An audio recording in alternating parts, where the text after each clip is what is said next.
नमस्कार, बहुत बहुत स्वागत है आपका। मैं हूं आपके साथ ऋतु ज्ञानवानी। नवरात्र के पावन पर्व की आप सभी को बहुत बहुत शुभकामनाएं। नवरात्र का दिन है, देवी के 9 रूपों की पूजा का दिन आ रहा है। हर और नवरात्रि की रौनक नजर आ रही है। लोग मां की पूजा की तैयारियों में जुटे हैं। ऐसे में आज हम नवरात्रि पर आपके लिए खास पेशकश लेकर आए हैं, जिसमें हम आपको नवरात्रि का महत्व, पूजा करने की विधि, कलश स्थापना की विधि, शुभ मुहूर्त और मां की उपासना कैसे करें, नवरात्रि पर बदलने वाली ग्रह और नक्षत्र से राशियों पर आखिर क्या प्रभाव पड़ेगा, किन राशियों के लिए अच्छे दिन आने वाले हैं, 30 साल बाद ऐसे कौन से संयोग बन रहे हैं जिससे कुछ राशि वाले के लिए लाभ आने वाला है, सभी पर बात करेंगे। इन सभी सवालों का जवाब देने के लिए हमारे साथ आचार्य विनोद शर्मा जी हैं। पंडित जी नमस्कार, बहुत बहुत स्वागत है आपका। पंडित जी, सबसे पहले हम शुरुआत करते हैं नवरात्रि के 9 दिनों की आखिर महिमा क्या होती है। सबसे पहले यही बताइए कि नवरात्रि के जो 9 दिन है उसका आखिर क्या अर्थ है, कैसे ये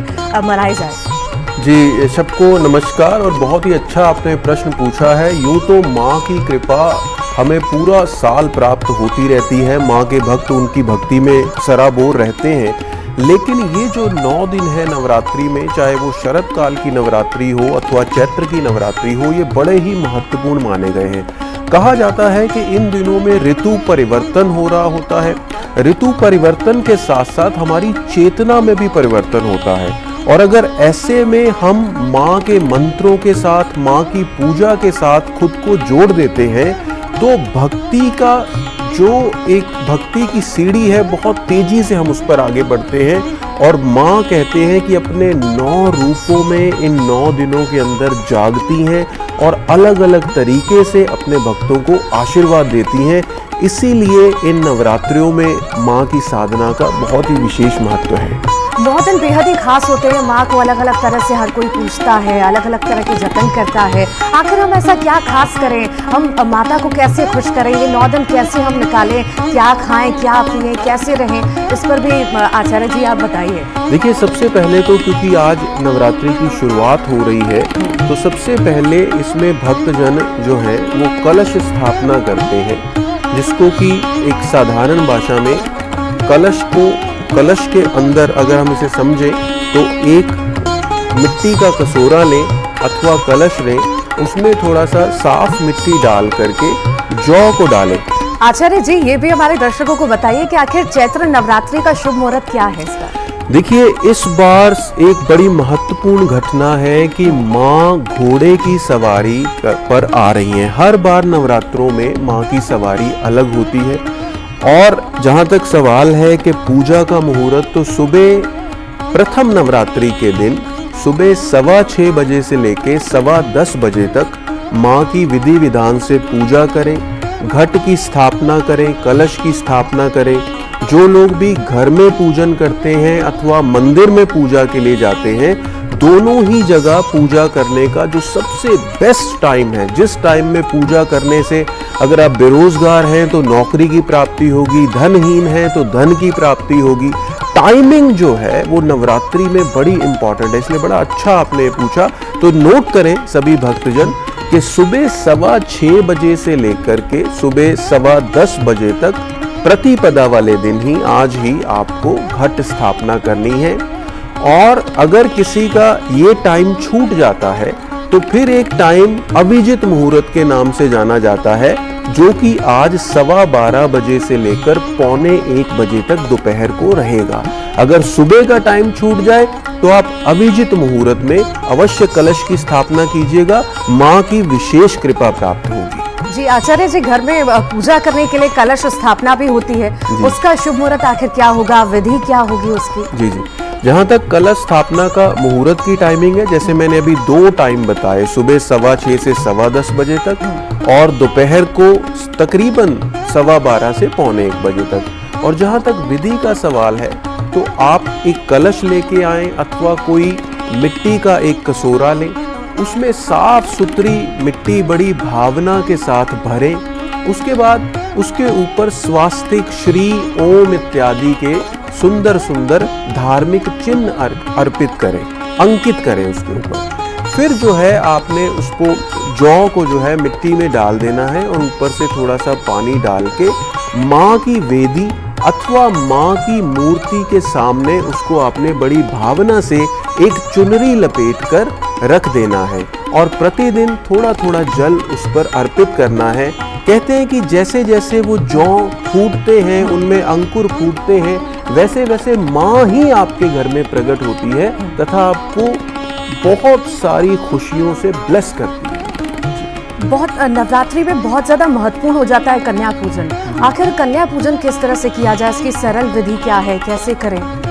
देखिए, कन्या पूजन जिसको कहें कि हर त्योहार की एक आत्मा होती है, जैसे दिवाली की आत्मा होती है गणपति जी और लक्ष्मी का पूजन, ऐसे ही नवरात्रि की आत्मा कहा जाता है, क्योंकि कन्या को, कुंवारी कन्या को साक्षात देवी का ही रूप माना जाता है। तो कुछ लोग इसको अष्टमी को करते हैं, कुछ लोग नवमी को करते हैं। अपनी अपनी परंपरा के अनुसार आप कन्या पूजन कर सकते हैं। कुंवारी कन्याएं, चाहे वे 9 हो अथवा 11 हो, आप यथाशक्ति कन्याओं को पहले उनके घर जाकर निमंत्रण दिया जाता है। जब कन्याएं आपके घर आती हैं तो उनके पैर धुलवाकर, पैरों में पालता लगाकर उनका अभिवादन अपनी चौखट से किया जाता है तथा विधि विधान से उनका पहले पूजन करके उसके बाद फिर हलवा इत्यादि का प्रसाद और साथ जो गिफ्ट, बेहतर से बेहतर गिफ्ट्स आप कन्याओं के लिए लाएं और फिर उनको दक्षिणा दें। इसमें एक बड़ी महत्वपूर्ण बात मैं जोड़ना चाहता हूं, जो लोग कन्या पूजन के वक्त भूल जाते हैं। जब आप कन्या को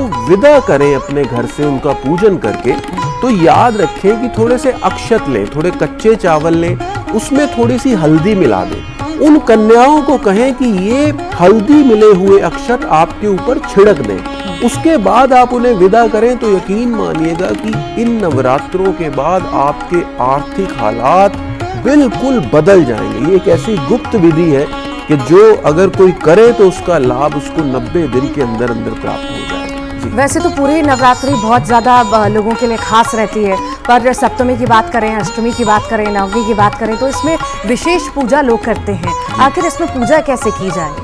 देखिए, खास तौर पे जो पूजा इसमें अष्टमी, नवमी, सप्तमी की जो ये 3 पूजाएं हैं, क्योंकि बाकी के 9 नवरात्रों में हमारी ऊर्जा कहते हैं एक एक चक्र से होती हुई सप्तमी तक वो विशुद्धि कंठ पे आ जाती है, विशुद्धि चक्र पे। इसके बाद आज्ञा चक्र और हमारा क्राउन चक्र जो सहस्त्रार चक्र है, जहां पर देवी अपनी पूरी धज में प्रकट होती है। तो इन 3 दिनों में रात्रिकालीन पूजा का बड़ा ही विशेष महत्व है। तो जब सूर्य छिप जाए, आप एक कमल गट्टे की अथवा रुद्राक्ष की माला लें, उसके ऊपर ओम ऐम ह्रीम क्लीम चामुंडाय विच्चे, इन 3 दिनों में अगर कोई 11 माला सूर्यास्त के बाद देवी की मूर्ति के सामने गाय के देसी घी का दीपक जलाकर अगर इन मंत्रों की साधना कर लेता है, तो जो भी रिद्धि सिद्धि अथवा जो भी उनकी मनोवांछित मनोकामना है उसको देवी पूरा करती है। और सबसे बड़ी बात है कि यही वो 3 दिन है जिसमें पूरा पोटेंशियल होता है हमारी कॉन्शियसनेस में कि वो फेमिनिटी को, वो जो देवी का जो परम सर्वोच्च रूप है, ज्वाला रूप, उसको अपने अंदर भी प्रकट कर सकते हैं। माँ के आगमन की तैयारियां तो बहुत दिन पहले से ही आचार्य जी शुरू हो जाती हैं। आगमन सवारी की बात करें या उसके महत्व की बात करें, तो आखिर क्या महत्व है, सवारी क्या है, इस बारे में भी दर्शकों को बताइए। जी, जैसे मैंने कहा कि इस बार माँ का आगमन घोड़े की सवारी पर हो रहा है तथा माँ जो विदा हो रही है तो हाथी की सवारी पर हो रही है। यूं तो हमारे जितने भी शक्ति से जुड़े हुए शास्त्र हैं उसमें घोड़े की सवारी को उतना अच्छा नहीं कहा गया। ये कहा जाता है कि जब माँ घोड़े पर आती है तो उनके स्वभाव में एक रुद्र का तत्व होता है, जिससे प्राकृतिक आपदाएं आने वाले समय में ये इंगित करती है। लेकिन एक अच्छी चीज ये हो रही है कि माँ जब जा रही हैं तो वो हाथी की सवारी पर जा रही है, यानी जाते समय वो आपको धन से, पैसे से, नौकरी से, कारोबार से ब्लेस करके जा रही है। तो इसीलिए जरूरी है कि अगर बाकी नवरात्रों में आप व्रत इत्यादि नहीं भी कर सके तो आप नवमी का व्रत जब माँ विदा ले रही है तो अवश्य करिएगा, इससे धन धान्य के भंडार भर जाएंगे। जी, ये तो हमने सप्तमी, अष्टमी और नवमी की बात की, विशेष पूजा की। चैत्र नवरात्रि पर अमृत सिद्धि योग और सर्वार्थ सिद्धि योग और शश योग बन रहा है। आचार्य जी, क्या है आखिर दोनों संयोग के महत्व और इसके आखिर क्या महत्व है, किस लिहाज से ये संयोग बन रहे हैं? धन दौलत की बात करें, पढ़ाई की बात करें, करियर की बात करें, व्यापार की बात करें, आखिर किसके लिए अच्छा होने वाला है? देखिए, ऐसा बहुत रेयरली होता है कि अमृत सिद्धि, सर्वार्थ सिद्धि, साथ ही शश योग एक साथ आए, वो भी नवरात्रि की शुरुआत में। तो ये जो दुर्लभ खगोलीय घटना घट रही है, ये प्रथम नवरात्रि को ही हो रहा है। अमृत सिद्धि योग में आप जो भी काम करते हैं, जो भी तपस्या करते हैं, जो भी पुण्य दान इत्यादि करते हैं, उसका फल आप जो करते हैं तो आपकी आने वाली पीढ़ियों को भी मिलता है। और सर्वार्थ सिद्धि, इसका एक शाब्दिक अर्थ यही है कि जितने भी अर्थ से जुड़े काम हैं, जितने भी धन से जुड़े काम हैं, अगर आज आप कलयुग में धन का इतना महत्व है कि अगर आप धन से सुखी हैं तो आपके बहुत सारे काम आसान हो जाते हैं। इसलिए जो लोग धन चाहते हैं, जो लोग पद चाहते हैं, क्योंकि यहाँ शश नाम का पंच महापुरुष राजयोग बन रहा है, जो शनि से बनता है जब शनि अपने घरों में आते हैं। तो शनि के इस शश योग का फायदा, सर्वार्थ सिद्धि का फायदा, अमृत सिद्धि का फायदा, इन तीनों योगों का फायदा इस बार देवी की पूजा भक्ति करने से भक्तों को मिल सकता है। धन से सुखी होने के लिए, काया से निरोगी होने के लिए तथा पद प्रतिष्ठा की वृद्धि के लिए ये तीनों योग जो पहले नवरात्रि प्रतिपदा को बन रहे हैं, हमें इनका मौका गंवाना नहीं चाहिए। इसमें अपनी भक्ति को बढ़ा देना चाहिए देवी की तरफ। जी आचार्य जी, कौन कौन सी राशियों के लिए आखिर खास ये नवरात्रि रहने वाली है? किन्हें बहुत ज्यादा फल मिलेगा इस बार, और क्या इस बार इन राशियों में खास रहने वाला है? देखिए, यूं तो माँ की कृपा सभी राशियों पर एक तरह से ही बरसती है, लेकिन फिर भी ग्रह गोचर कुछ इस तरह के होते हैं कि कुछ राशि वाले कुछ चीजों का ज्यादा लाभ ले जाते हैं। ऐसी बात करें तो मेष राशि, सिंह राशि और वृश्चिक राशि के जो जातक हैं, क्योंकि माँ घोड़े की सवारी पर आ रही हैं, ये एनर्जी से जुड़ी हुई राशियां हैं, इनके लिए ये नवरात्रे विशेष लाभदायी रहने वाले हैं। जी, अब 12 राशियों के लिए कुछ खास उपाय आपकी तरफ से?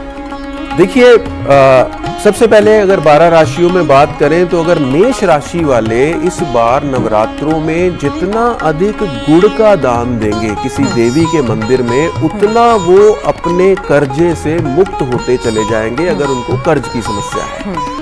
आचार्य जी, राशियों की तो हम बात करेंगे, कुछ राशियां ऐसी भी हैं जिनका 30 साल के बाद संयोग ऐसा बन रहा है, कुछ खास रहने वाला है, उस बारे में भी बताइए। जी, देखिए, जो मेष राशि है अथवा जैसे मैंने बताया सिंह राशि और वृश्चिक राशि है, तो बड़े लंबे समय से ये लोग किसी न किसी इमोशनल प्रॉब्लम से, प्रेम संबंधित परेशानियों से ये लोग गुजरते रहे हैं। तो इन लोगों के लिए ये नवरात्रे थोड़ा से आध्यात्मिक साधना को बढ़ाने वाले हैं, जिससे इनकी परेशानियां कुछ कम हो सकेंगी अगर ये राशियां खास तौर पे देवी की उपासना, देवी के दिव्य मंत्रों से तथा दुर्गा सप्तशती का पाठ करने से करेंगे। जी, तो इन राशियों को लंबे समय के बाद रिलीफ मिलेगा। जी, और अगर वन बाय वन अगर हम राशियों की बात करें, आपने पहले जिक्र किया, अब वृषभ राशि की अगर हम बात करें, इनके लिए कितना खास रहने वाला है नवरात्रि का पर्व? देखिए, वृषभ राशि वाले खास तौर पे नेचुरल एक उनमें टेंडेंसी होती है, देवी की भक्ति का उनमें आकर्षण होता है। तो इस बार वृषभ राशि वालों को अपनी सारी समस्याओं के निदान के लिए केसर मिश्रित खीर का भोग 9 के 9 दिन माँ दुर्गा को लगाना है, देवी को लगाना है। ऐसा करने से कारोबार में आने वाली सारी रुकावटें उनकी दूर हो जाएंगी। तो वृष राशि वालों के लिए बहुत अच्छा है। मिथुन राशि के लिए कैसा रहेगा ये पर्व? देखिए, मिथुन राशि वाले बहुत लंबे समय से कुछ उनके प्रॉपर्टी के काम अटके हुए हैं, तो अगर मिथुन राशि वाले किसी भी देवी मंदिर जाकर देवी को श्रृंगार का सामान अर्पित करते हैं, 9 दिन ही, आप चाहें तो अलग अलग मंदिरों में जाके भी दुर्गा देवी को अर्पित कर सकते हैं। आप देखिएगा कि सारी समस्याएं माँ भगवती कैसे उनसे आपको छुटकारा दिलवा देगी। ये तो हमने मिथुन राशि की बात करी। कर्क राशि की अगर बात की जाए, उनके लिए ये नवरात्रि का पर्व कितना खास रहेगा? देखिए, कर्क राशि वालों का जो स्वामी है वो चंद्रमा है, जिसके अधिष्ठाता देवता शिव हैं, जिनकी अर्धांगिनी गौरी है। तो कर्क राशि वालों को चाहिए कि प्रतिदिन वे पंचामृत का भोग अगर देवी को लगाते हैं तो जो कुछ भी समस्याएं, किसी डायलेमा में फंसे हुए हैं, किसी विरोधाभास में हैं आंतरिक तौर पे, तो उससे वे मुक्ति पा जाएंगे। कर्क राशि वालों के नवरात्रे बहुत उत्तम फल देने वाले हैं। सिंह राशि के लिए कैसा रहने वाला है ये पर्व? सिंह राशि वाले बहुत लंबे समय से अगर किसी मानसिक अवसाद से पीड़ित थे तो उनको उससे मुक्ति मिल जाएगी। सिंह राशि वालों को देवी की और भी कृपा प्राप्त करने के लिए बहुत अच्छा है कि वो 9 के 9 दिन देवी के मंदिर में जाकर अनार अर्पित करें। ऐसा करने से उनकी विशेष आत्मविश्वास भी बढ़ेगा तथा कारोबार में भी सफलता मिलेगी। जी। कन्या राशि के लिए कैसा खास बन रहा है, कैसा संयोग बन रहा है इस बार? कन्या राशि वाले जो लंबे समय से आर्थिक स्थिति के कमजोर होने के कारण कुछ दिमागी तौर पे परेशान चल रहे थे, ये नवरात्रे कन्या राशि वालों को उस आर्थिक कमी के दलदल से निकाल के बाहर कर देंगे। बहुत अच्छा होगा कि कन्या राशि वाले 9 के 9 दिन प्रतिदिन गाय के घी का दीपक जलाकर ओम श्रीम नमः का जप करें, तो ये नवरात्रि उनके लिए और भी ग्रेसफुल हो जाएंगे। तुला राशि के लिए कितना खास रहेगा ये नवरात्रि का पर्व? जी रितु जी, तुला राशि जो कि काल पुरुष की सप्तम राशि है, तुला राशि का स्वामी है शुक्र, और शुक्र कभी खराब हो जाए तो उसके लिए देवी की ही आराधना बताई जाती है। तो तुला राशि वालों के लिए ये बहुत अच्छा है कि 9 के 9 दिन किसी देवी मंदिर में जाएं तथा वहां शंख बजाएं। ऐसा करने से एक तो उनके पुराने रोगों से मुक्ति हो जाएगी, साथ ही धन के नए द्वार भी खुलेंगे।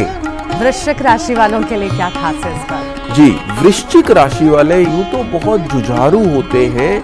पिछले कुछ समय से उनको भी एक तरह के मानसिक अवसाद ने घेरा है, साथ ही बहुत वर्क का बहुत प्रेशर महसूस कर रहे हैं, पजल है वो। तो उस उनका पजल को दूर करने के लिए बहुत अच्छा होगा कि वो देवी मंदिर जाएं और वहां बैठ करके दुर्गा सप्तशती का यथाशक्ति पाठ करें, उनका कल्याण हो जाएगा। धनु राशि के लिए क्या खास रहेगा?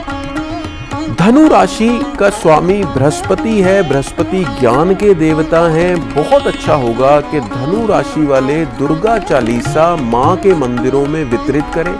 ऐसा करने से अगर वो कर्ज की समस्या से, लोन की समस्या से जूझ रहे हैं तो उससे मुक्ति मिल जाएगी। मकर राशि के लिए कितना खास रहेगा ये नवरात्रि का पर्व? मकर राशि वालों को मैं बताना चाहूंगा कि आपका राशि स्वामी शश नाम का राजयोग बना के इन्हीं नवरात्रों में बैठा हुआ है। तो आप देवी के मंदिर में जाके, खास तौर पर काली मंदिर में जाके तिल के तेल का दिया जलाएं, हर तरह की बाधा दूर हो जाएगी। कुंभ राशि के लिए कितना खास रहेगा? देखिए, कुंभ राशि वालों को चाहिए कि छोटी छोटी कन्याओं को इन 9 नवरात्रों में जितना यथाशक्ति अधिक से अधिक संभव हो सके उपहार भेंट करें। माँ की ऐसी ब्लेसिंग होगी कि इनके दिन बदल जाएंगे।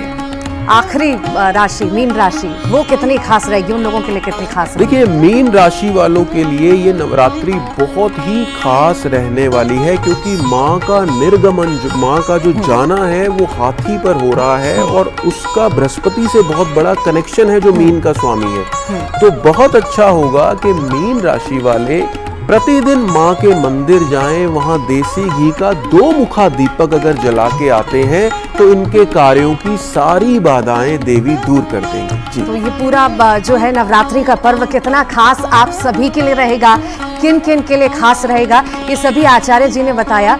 और आचार्य जी बहुत बहुत शुक्रिया, आप आए, हमारे दर्शकों को ये सारी जानकारी दी। हमारे इस खास पेशकश में फिलहाल के लिए इतना है।